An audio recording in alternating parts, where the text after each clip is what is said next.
Let's move forward to 7th paragraph and talk about difficult word meanings extracted from this paragraph.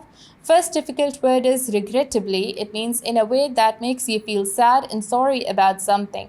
यानी मलाल के साथ. Second word is colluding. It means to act together secretly or illegally in order to deceive or cheat someone. यानी मिली भगत. Third word is nexus. It means connection or link. यानी ताल्लुक. Fourth word is lethal. It means capable of causing death. यानी जानलेवा.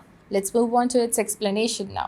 University students और college students बहुत ज़्यादा drug addicts क्यों होते हैं? इनके पास ड्रग डीलर्स के नंबर्स कहाँ से आते हैं? ये इतनी ईजिली ड्रग डीलर्स को अप्रोच कैसे कर सकते हैं? ड्रग डीलर्स के नंबर अब बहुत इजीली अवेलेबल होते हैं और बहुत सारे बच्चों के पास होते हैं आजकल ड्रग डीलर्स के नंबर्स. अगर आप हॉस्टल में रहते हो वहाँ पे मिल जाएगा, कैफेटेरिया में मिल जाएगा, कॉलेज की चारदीवारी में कहीं भी मिल जाएगा. ये इतने ज़्यादा क्यों आम तरीके से अवेलेबल है? क्योंकि इसमें हमारी लॉ इन्फोर्समेंट भी शामिल है. ड्रग माफिया हमारी कंट्री से क्यों बिल्कुल वाइप आउट नहीं हो रहा है? ड्रग्स बेच के जो प्रॉफिट मिलता है वो बहुत ज़्यादा आ रहा होता है, तो हाफ प्रॉफिट जो होता है लॉ इन्फोर्समेंट को जा रहा होता है. दिस इज़ द रीज़न कि drug mafia totally wipe out नहीं हो रही है हमारी कंट्री से.